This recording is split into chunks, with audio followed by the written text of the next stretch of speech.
Il y a de cela près de 2 semaines, je vais vous parler de l'état du Jump qui était très compliqué selon moi. Mais il y a un rookie dans lequel je place tous mes rêves et tous mes espoirs, car il a réussi à pleinement me satisfaire en seulement 61 chapitres. C'est pourquoi aujourd'hui, je lui dédie une petite vidéo sans prétention. La vidéo que vous regardez n'est pas un American Focus, ni une amachronique, vu qu'un épisode sur ce manga est en préparation. C'est simplement une vidéo qui va vous présenter le manga le plus prometteur du Jump actuellement selon moi, et qui est malheureusement bien trop peu connu en France. Aucun spoiler, seulement des images des 15 premiers chapitres, pour une présentation via un focus sur plusieurs points que j'adore dans ce manga. Laissez-moi vous parler rapidement de Undead Unluck.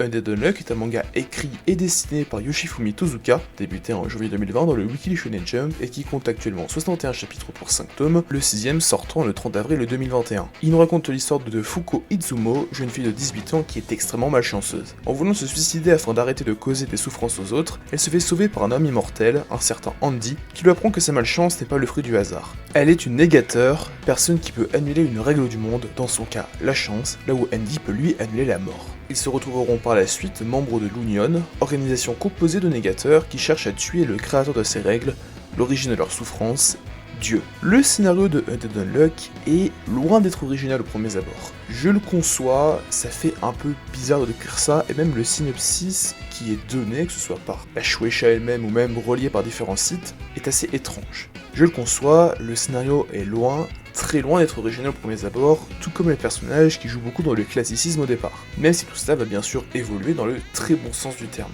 Mais pour en revenir à ce que je disais dans la macronique épisode 3 sur Chainsaw Man, le manga innove sur le reste de sa structure narrative, ce qui fait qu'à aucun moment dans l'œuvre, on a eu ce sentiment de déjà-vu qui est destructeur à mon sens pour les Neketsu. Et même par rapport aux personnages et au scénario, les deux points qui restent encore très classiques, on sent que Tozuka a énormément de marge pour progresser et qu'il va très probablement le faire. Et de même si c'est loin d'être original pour le moment, ça n'empêche rien au fait que c'est très qualitatif. Bien, passons rapidement sur quelques points où je veux attirer votre attention par rapport à Undead Unluck. Premier point, le système de pouvoir. Vous le savez, c'est quelque chose que j'adore analyser et que j'adore voir dans le Neketsu. Et mon dieu, le système de pouvoir qu'a Undead Unluck est juste incroyable. Je vais être direct. Selon moi, c'est l'un des meilleurs systèmes de pouvoir qu'on a jamais vu dans un Neketsu. Je vais essayer de vous l'expliquer, mais ça va être très compliqué car on ne comprend vraiment qu'à la lecture. En gros, chaque fait de notre monde est une règle. La mort est une règle, la chance aussi, la justice est une règle, l'espace est une règle, l'anatomie humaine également, tout est une règle, et chaque chose qui peut nous paraître normale est catégorisée comme une règle dans le monde de Undead Unluck.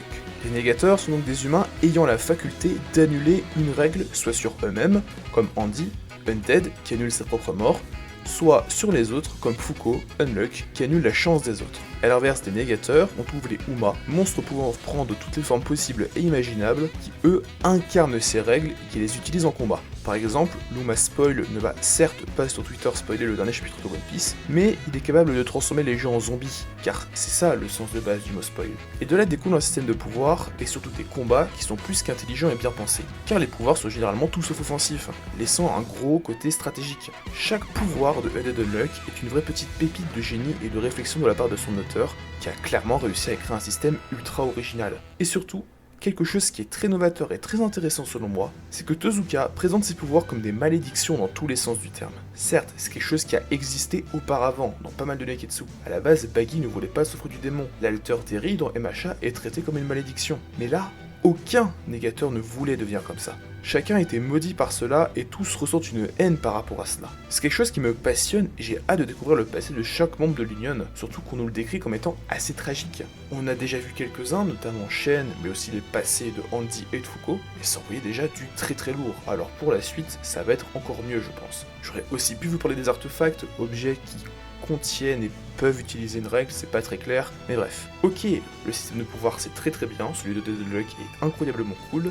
mais ce n'est pas la plus grande force du manga. Le dessin est aussi très réussi, ce qui permet de sublimer encore plus les combats de la série. Je me limite aux planches des 2-3 premiers tomes, histoire de ne rien spoiler, mais ces planches restent en deçà du reste du manga. Sur le début, Tozuka se cherchait clairement, et ça se ressent, surtout qu'à la base, Undead Unluck avait un côté ecchi qui a vite disparu, car Pour rappel, la série était vendue comme le nouveau Yuna de la Potion du Raki. Niveau dessin, Tozuka va très vite devenir très stable, et si on reste loin d'un style aussi excentrique et unique que celui d'Akutami ou celui de Boichi par exemple, il fait très bien le boulot, tout en restant très reconnaissable. C'est difficile à exprimer clairement, mais pour faire simple, si Tozuka dessinait autre chose que Headed Unluck, je pense que je le reconnaîtrais tout de même, vu qu'il y a plein de petites touches qui font que je me dis, bah ça, c'est Yoshifumi Tozuka qui a dessiné ça.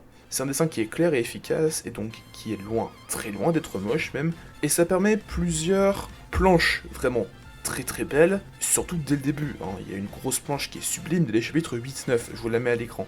Mais ok, le dessin c'est cool, mais ça non plus, ce n'est pas la plus grande force de Headed Unluck. La plus grande force de Headed Unluck, c'est son lore et le world building, domaine dans lequel Tozuka est un putain de génie. C'est simple, en prenant tout ce que je vous ai dit avant, les personnages, le scénario bon mais classique, le système de pouvoir excellent et le dessin plus qu'efficace, en prenant tout ça, Headed Unluck est juste un Neketsu très prometteur. Mais en ajoutant le lore, le manga devient selon moi un futur classique et un futur incontournable. Tozuka, en world building, c'est un monstre. Y a pas d'autre terme pour dire clair cela, c'est juste un foutu monstre. Il dédie des chapitres entiers au world building, et malgré tout, c'est incroyablement fluide et épique. Le plus bel exemple reste selon moi le chapitre 20, qui est encore aujourd'hui mon chapitre préféré de tout le manga. Tozuka, sur ce chapitre, il s'est lâché. Plein d'informations, du combat, des révélations, et ça rend ultra bien. Vraiment, je dirais même que lire le début de Headed Unluck vaut le coup d'œil juste pour le chapitre 20, qui est très bon si on accroche au manga, si on rentre dans le délire, et qui certes vous déplaira si vous n'avez pas apprécié le début du manga. Mais voilà, le chapitre 20, c'est un excellent chapitre de Headed Unluck, même plus que ça, un exceptionnel, et qui est selon moi le meilleur de toute l'œuvre. Un autre point lié au lore, et le dernier que j'aborderai ici, c'est que Tozuka a directement commencé la série avec une certaine tension. Vous voyez généralement dans les œuvres, pas que les mangas, on commence assez en douceur et ça monte en puissance petit à petit. C'est commun à beaucoup de choses, vu que c'est dans la continuité d'un schéma narratif. Pour reprendre le manga en exemple, on ne commence pas avec Marineford, on commence avec des arcs de plus petite envergure à East Blue, et ça monte petit à petit. Bien évidemment, il y a ça dans Headed Unluck, sinon ça serait pas du tout pertinent, mais c'est en ultra accéléré, vu que dès les chapitres 13-14, on est dans le feu de l'action, et 50 chapitres après, ça n'est jamais redescendu, ça a même continué à monter en puissance. Et si on pouvait craindre un essoufflement, y a rien du tout. 50 chapitres après la fin de son prologue, le manga de Yoshifumi Tozuka continue d'être excellent, en étant, je le rappelle, à mon sens, l'un des mangas les plus qualitatifs du Jump actuellement. Headed Unluck est une œuvre plus que prometteuse. Il y a un concept farfelu mais diablement intéressant, un scénario et des personnages qui commencent à énormément se complexifier, un dessin qui est de plus en plus dynamique et surtout un lore déjà capable de mettre des grosses baffes à des classiques du genre, le tout sublimé par le talent de Tozuka pour la narration. Le manga a de quoi faire partie des plus grands, je l'affirme et je le clame haut et fort. Malheureusement, aucune sortie française n'est prévue à l'heure actuelle, tandis qu'on a encore bien trop tôt pour avoir une adaptation animée. Donc vraiment, je vous demande de donner sa chance au manga. Ne serait-ce qu'une fois. S'il vous plaît, ne vous arrêtez pas au début qui est assez mou, on va pas se mentir.